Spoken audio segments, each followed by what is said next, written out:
On today's Primetime Local News, residents and officials from both sides of the border come together to talk healthcare in the region. And local students get active to support a good cause. Plus, LPSD addresses calls to action by raising the Treaty 6 and Métis Nation flags. In some ways, they're the role models too for others that are watching, because they're changing the world, and this is where it starts, with the young people.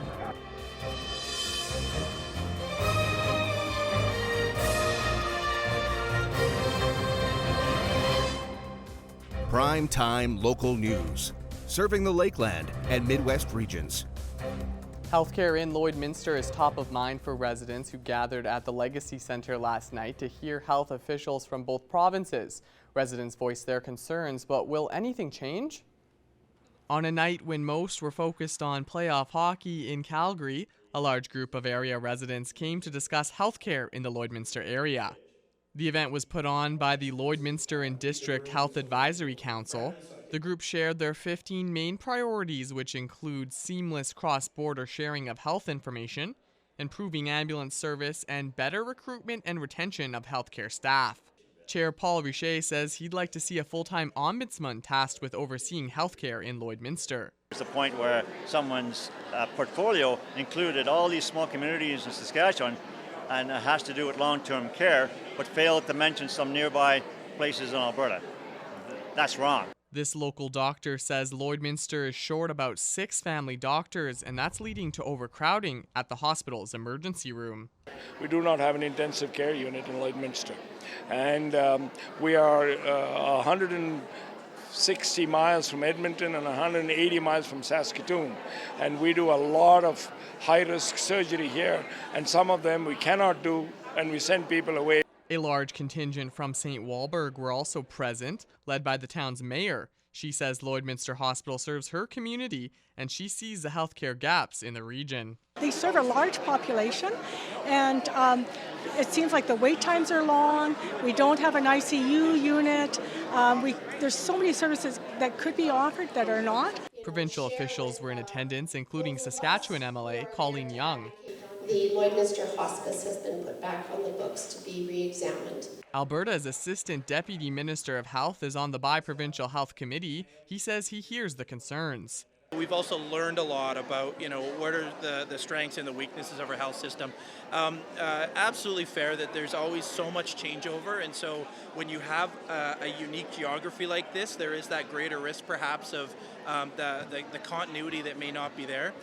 One of the things that we're looking at as a committee is how do we better document the issues. There's been some good work there, and I think we can build on that, but more so tracking of progress, both where there is progress but also where there's not progress. While there still may be a lot more talk than action at the moment, the Health Advisory Committee is glad to have the support of the community and both provinces at the table. A local school gathered multiple students and staff from various schools in town for a fun event indoors. Pedal for a Purpose took place this morning at College Park School. The purpose is for students and staff to bike the distance that the Bike for Breakfast program rode last year, which was 1,046 kilometers. Over 30 people took part, and the event is also a way for students and staff to be active with summer on the way. We have 8 schools represented here today, and 40 students, and again a number of staff members. So, a day to reconnect and celebrate. Did you get to be with your friends from school? Principal Sheldon Gallagher of Rendell Park School mentions that he hopes for this event to take place again next year. And LPSD is addressing the calls for action for reconciliation by raising the Treaty 6 and Métis Nation flags. Students from other schools along with residents came together at the Lloyd Comp grounds for a ceremony in honor of the raising.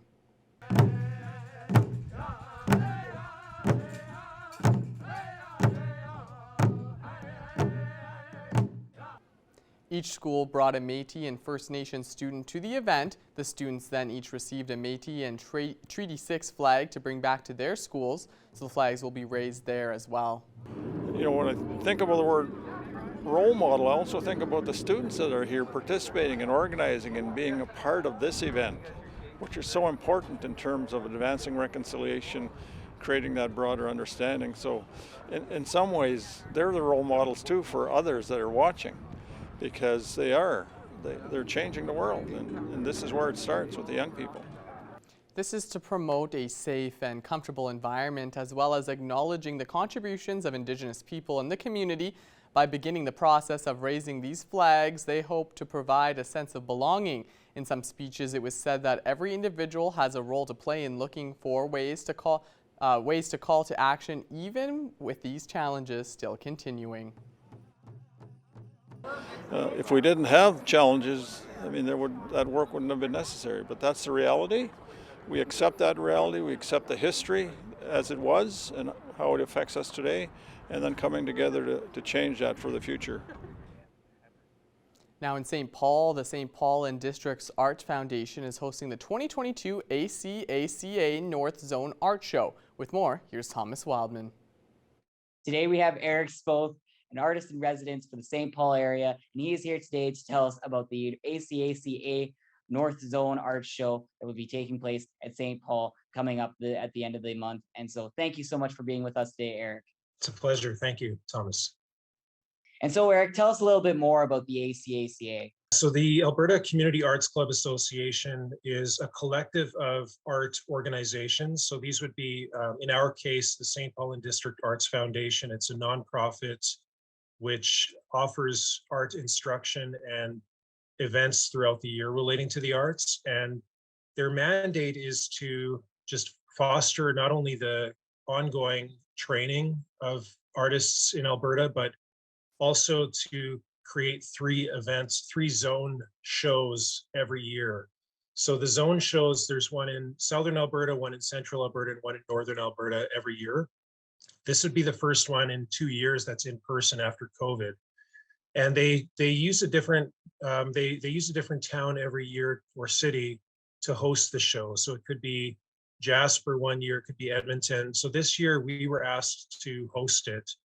And what it is it's a 2-day competitive show. So we're going to have about 85 different works of art representing painting, sculpture, fiber arts in all skill categories from beginner to master.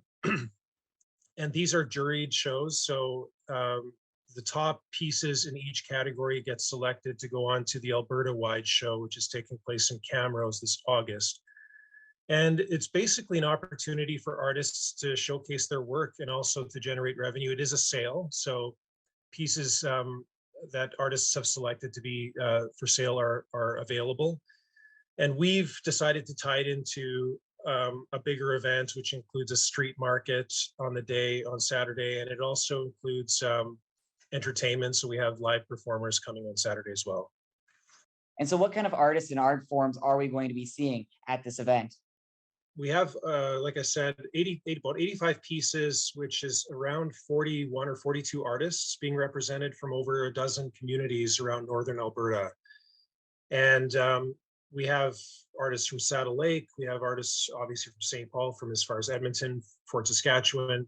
And the styles of art will probably vary. As I mentioned, we're going to have sculpture. We're going to have 2-dimensional painting. We have fabric arts. We have beadwork. A lot of the works seem to be inspired by nature, so there'd be probably a lot of animals, landscapes. There's a series of cancer patient studies, portraits that were done by an Indigenous artist. And so I think people can expect to see a variety of different things to suit a variety of tastes. But obviously, being in Northern Alberta, clearly a lot of people seem to be inspired by the landscape and the nature here. Tell us a little bit more about what's going to be happening on Sunday. Sunday is the gallery will be open from noon till 2.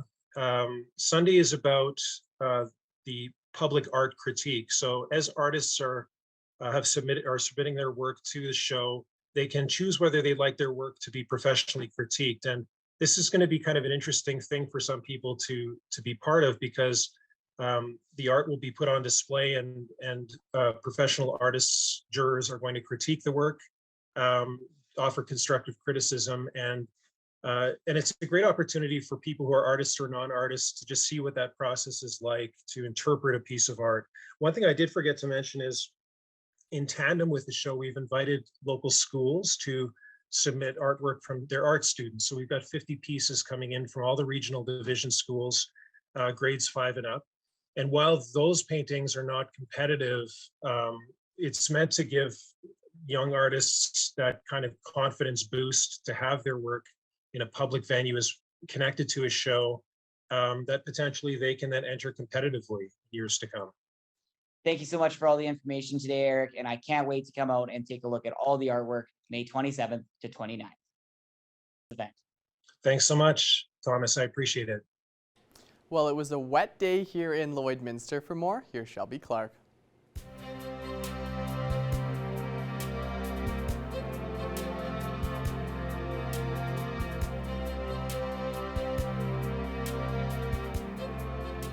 Thanks so much, Jace. Yes, we definitely did see a very wet day here today in the border city. With all that rain that we were experiencing throughout the evening yesterday, continuing on into today, it definitely was a lot of puddles and everything outside. Very dirty out there, but hopefully we won't be seeing too much more rainfall coming up here. We will be seeing some warmer temperatures just in time for the long weekend. But right now we are sitting at that 10-degree mark, and we are seeing a mixture of some sun and clouds. So we are seeing a little bit more sun peeking behind those clouds as we went later on through the day.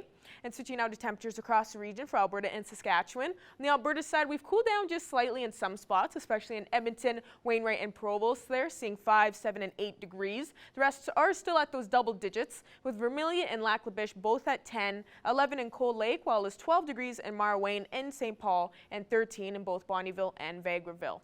Now switching over to our Saskatchewan side here, they are seeing kind of the same temperatures as what we are seeing on the Alberta side, especially down in Maidstone, North Battleford, and Macklin. They are at that 6 and 8 degree mark. As we go a little bit higher up, they start to warm up just slightly. St. Walburg is seeing 10 degrees, while it is 12 in both Meadow Lake and Isle of Cross, and is 13 in both Pierceland and Green Lake. And for North Battleford, from that 8-degree mark, they will be cooling down to that 0 mark for their evening low. So we aren't seeing those plus temperatures right now in some spots for our evening lows, but still at that 0 mark, so it's not too much of a cool down for what they are sitting at. Then tomorrow they'll be seeing another kind of miserable day out there, unfortunately, with 9 degrees throughout the day, and they will be seeing that precipitation come back in the morning. Cold Lake will be cooling down to 3 degrees for their evening low, so cooling down a little bit from that 11-degree mark, but not too bad for their evening low temperature. Then tomorrow they will be seeing 10 degrees throughout the day, so seeing those double digits once again, but they will be seeing some cloudier conditions. And now looking at our border city evening low, we unfortunately will be seeing -1, so we will be back at that minus point, but we will be seeing 9 tomorrow throughout the day, but won't be seeing a high chance of some precipitation, hopefully, so we will just be seeing some cloudier conditions. And now looking at your 3-day forecast for here in the border city, we will be seeing some warmer temperatures just in time for the long weekend. So we will be seeing 13 on Saturday with a mix of some sun and cloud, and warming up even more on Sunday with 17 with a little bit more sun peeking behind those clouds. So get ready, because we will be seeing a beautiful long weekend. That is first look at your weather forecast. We'll have more coming up after the break.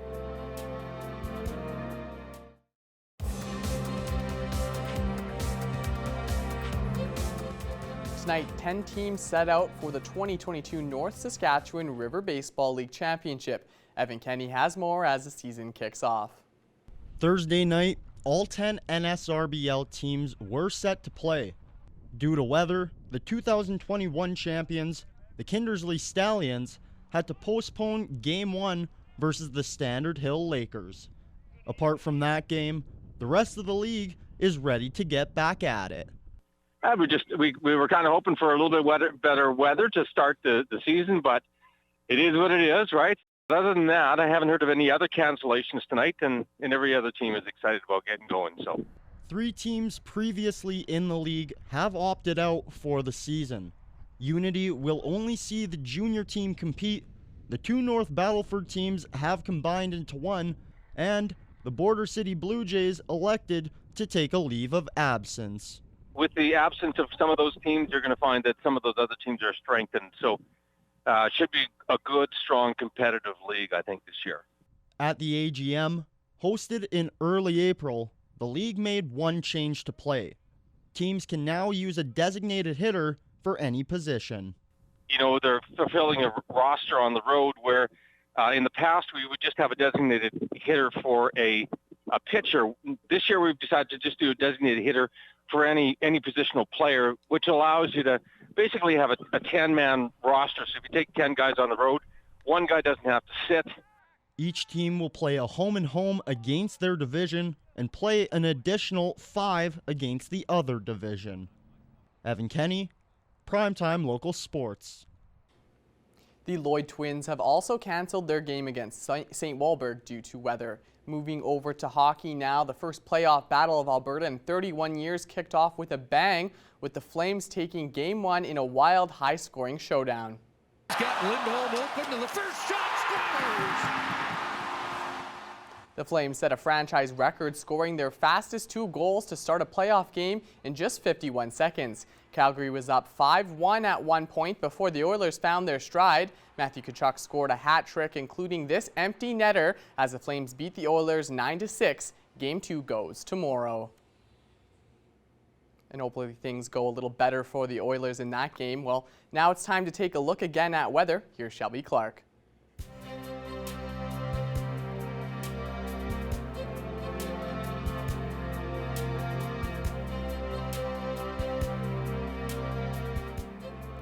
Thanks so much, Jace. Yes, it was unfortunate with that game, wasn't it? I mean, that was pretty rough for those Oilers. But, I mean, it was intense. It was pretty crazy seeing how fast those goals came in the first round there. But I don't know. It was a really good game to still watch. So I think everybody's going to be excited for next one tomorrow. But now, moving back into our weather forecast here, we're going to be starting off with the central zone of our provinces. And as you can see on the Alberta side, we have cooled down quite a bit from what we have been seeing earlier on in the week. Most spots are seeing those single digits now as we've cooled down a bit. Jasper is just hitting 8 degrees, while there's 4 and 5 in most spots on this side over here. Whitecourt is at 9 degrees, and Athabasca is just hitting that 10 mark. And switching now to our Saskatchewan side, they are seeing some slightly warmer temperatures compared to the Alberta side, but still quite cooled down, with Saskatoon just seeing 4 degrees, 6 in Melfort, Prince Albert and North Battleford both twinning at that 8 mark, and Meadow Lake and Cold Lake are at 11 and 12. So slightly warmer, but not by too much on the Saskatchewan side. And now going over to our northern zone to kind of check them out, they are still seeing those double-digit temperatures that they have been seeing earlier on in the week, which is really good to see for them. Most spots are around 10 and 11 degrees over on this end. 4 and 5 in Wollaston Lake and South End, and Stony Rapids is kind of in the middle there at that 8-degree mark. And switching now back to our Alberta side here, they are seeing not too bad of temperatures. Most spots are seeing that 11.9 degrees in both Fort McMurray and Grand Prairie, and Slave Lake is looking the coolest, just at that 7 mark.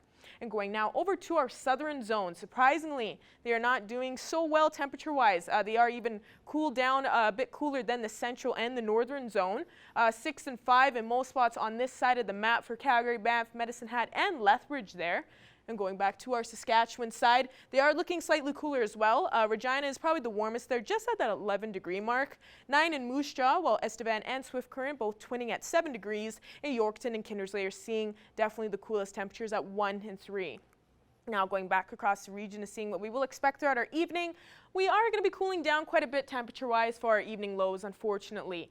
Most spots will be past that plus degree point, which is good to see, but we have Unity, Wainwright, and Provost just going to be expecting to hit that 0 mark. Paradise Hill will be seeing a low of 1, while Bonnyville, Myrna will be seeing a low of 2, and Meadow Lake, Isla Cross, and Pearson will be seeing slightly warmer with a low of 3 and 4 degrees. But we won't be seeing a high chance of some precipitation in most of these spots across the region. We will just be seeing some more cloudier conditions continue on.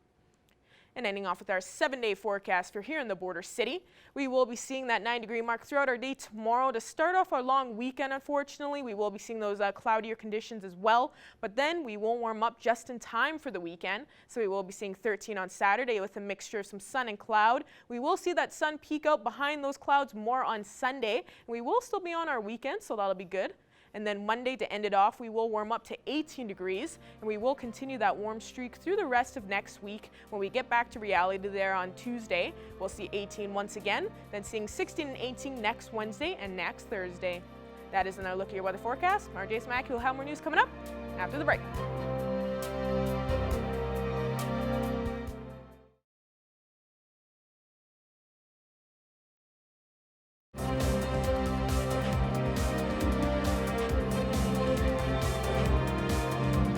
right, now I'm joined by Lewis Smith, who is the Manager of National Projects with the Canada Safety Council. Lewis, thanks so much for coming on to the show today. My pleasure, Adele. Thanks so much for having me. You know, with the long weekend coming up, Victoria Day weekend is coming up here pretty soon. Just, what are, I guess, some of the things that, you think that, drivers should be just aware of when going out to wherever they're heading out to for the long weekend? Well, usually when we talk in the context of long weekends in road safety, there are a few things that tend to come up more often than others. One, the most obvious one, volume on the roads is probably going to be increased. That's a little bit tricky to say relative to past years, what we'll see this year, because obviously COVID has thrown a little bit of a wrench in our ability to sort of track all of that. But it's fair to say that there are going to be more drivers on the road this weekend. And with that usually comes a little bit more of a focus on defensive driving. We encourage drivers to brake slowly, steadily, not suddenly. Also a good way to avoid wasting gas, which we all know is a bit of premium these days. Beyond that, of course, when we're talking about long weekends and revelry, there's usually some element of intoxication that comes into play. So it's always a good idea to be on the watch for impaired drivers, whether that's through alcohol or through drugs. But our main focus this week in the context of National Road Safety Week is on showcasing all of the great ways that we can stay safe in addition to defensive driving. Obviously, that's the number one skill. We'll never say that it's a bad thing to have. You're always better off knowing what you're doing and approaching driving carefully because we're working at high speeds with fairly heavy machinery. So Alberta RCMP last year, they removed over a total of 101 impaired drivers. How important is it to have that police presence out on the roads during this long weekend, especially during, on the major highways? I think that's a conversation that happens very often in the context of both intoxicated or impaired driving and in context of distracted driving. It's one thing to have the laws on the books. They're there for very good reason, and the punishments tend to fit the crime for the most part. But a law is not useful if it's not being enforced. So that police presence being there to enforce the law is important. Equally important is the personal responsibility in drivers not to cause that situation in the first place. Because if you're an impaired driver who's getting pulled over, well, one, you're part of the problem. But two, that's a police resource that can't be used on another stop. So it's important not to lean entirely on police presence when it comes to, not breaking the law in the first place. But they're an important aspect of this that needs to be included. What are some other, resources that you feel like drivers can, use and be aware of when they're on the road with, other drivers who are, can be fairly aggressive during this time of the year? Yeah, well, it all comes back to defensive driving, essentially. Yeah, you're right. There are a lot of drivers who, especially in the context of the past couple of years, tend to drive a little bit more aggressively than we did before everything shut down. And the end result is that not all drivers are behaving predictably, which is the number one rule when it comes to defensive driving. You want to drive predictably. You want to make it so that other drivers know what to expect of you and can react accordingly. So the whole concept of defensive driving relies around the fact that you are planning for the worst case scenario. If it doesn't happen, great, you're safe. If it does happen, great, you're able to stay safe. And often when we're driving, some of these skills do come naturally. They are second nature. If you see brake lights in front of you, you're probably going to hit the brakes. But at the same time, a lot of it is multitasking. And there are some aspects that, we may get right 99 times out of 100, but that 100th time is where the issue lies. And that's where that's where technologies like driver assist technologies, things like rear braking, things like rear view cameras, blind spot warnings, all these great technologies can exist to sort of supplement us and help support us when our defensive driving skills lapse a little bit. That's great that you mentioned about the driver technology, because my next question asked you was going to be about dash cams. It's something that I feel has been something that's been very rarely, like pretty much popular as of late. I think just even here in the city, in Lloydminster, there's been signs around just saying, get your dash cams right here. I guess just how important is it to have a dash cam, and is it something that can, you can actually use if you do get into an accident? Yeah, dash cams are definitely an interesting part of road safety, but they fall more along the lines of after the fact. This is assuming that a collision has happened. It's nice to be able to have some kind of videographic evidence to show. So it's not just a he said, she said situation. You really have the issue sort of memorialized. At the same time, while dash cams are useful, we don't recommend them as a safety device per se, because the safest thing to do is just avoid the collision entirely. First off, Lewis, just thanks so much for coming on today. I appreciate you taking time out of your day to chat with me, and hope you have a good rest of your day.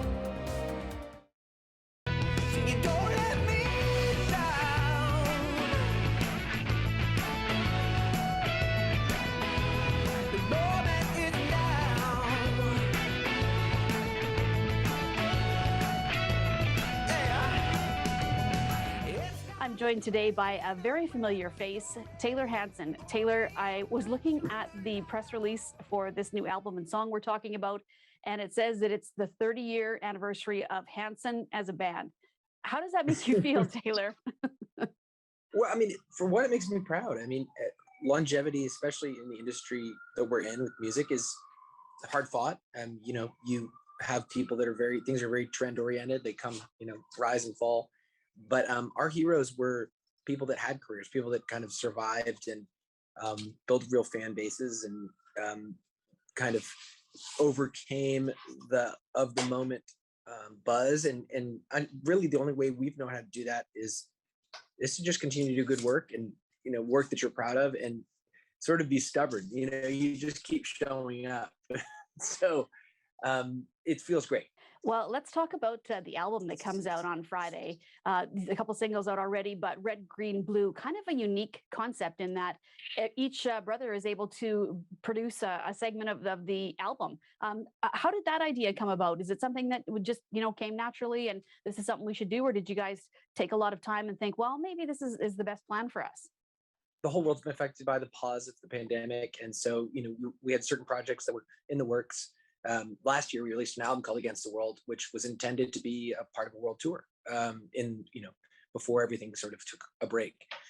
We released that music to keep things alive and keep the fans engaged during the time without a tour. And so as we were planning to have this world tour, we really wanted to have something else fresh, something else, musical to be releasing as a part of the year. And, this idea is one that Isaac really had pitched for a while, say, hey, what if we were to do this almost like 3 solo projects?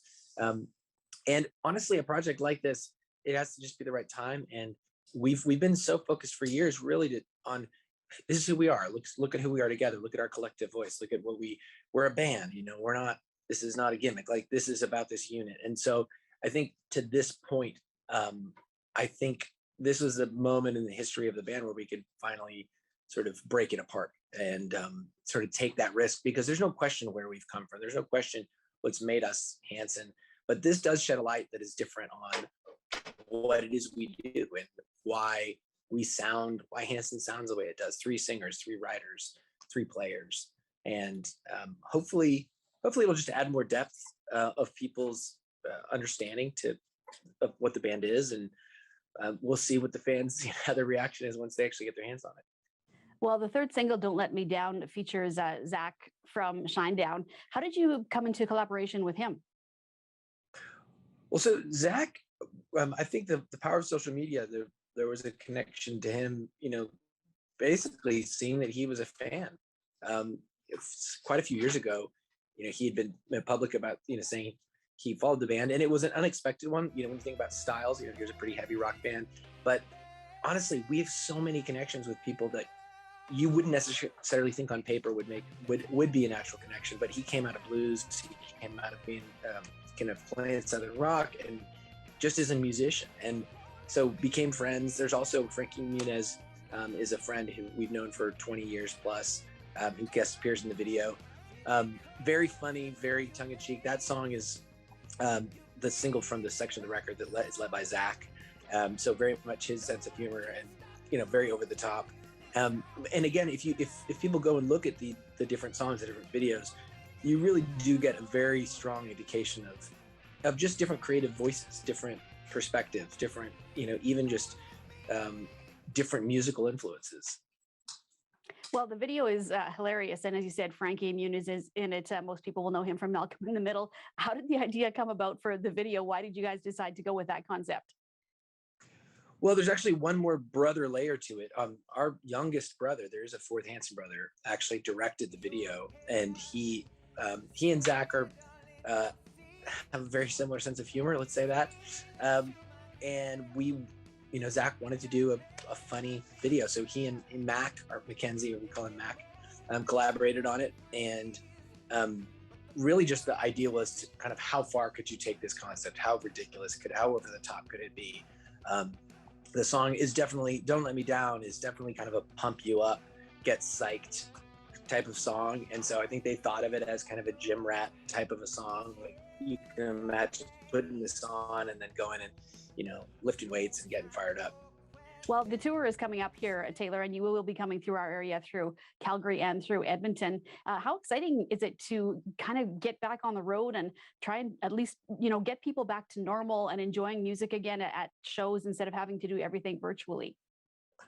We, like people all over the world, are just really excited to see people, to be gathering, to be able to play host. When you're hosting concerts, you're hosting a big party, and you get to get all these people together to be happy. It's been a very fatiguing season for everybody, and so music's a way to just remind everybody what brings them together. So it's going to be great. It's going to be a blast. We always have had great shows in Canada. We are definitely doing enough shows that we feel like we're not just popping into Toronto and hitting Vancouver. We're getting to really see our fans all over, and so really excited to see fans across Canada. Well, Taylor, thank you so much for speaking with me today. Again, the album is out on Friday, Red, Green, Blue. Congratulations on the single, and we really look forward to seeing you when you come out here to Alberta. Thank you so much. Can't wait.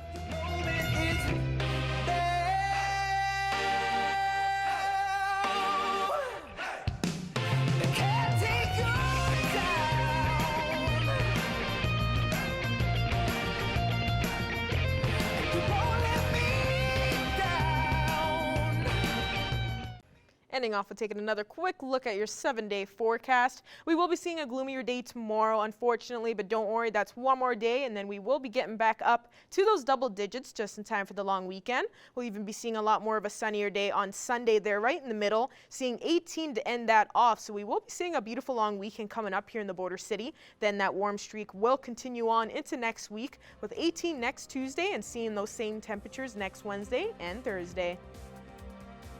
All right, well, thanks a lot, Shelby, and thank you for joining us for our first hour of Primetime Local News. Our second hour continues next.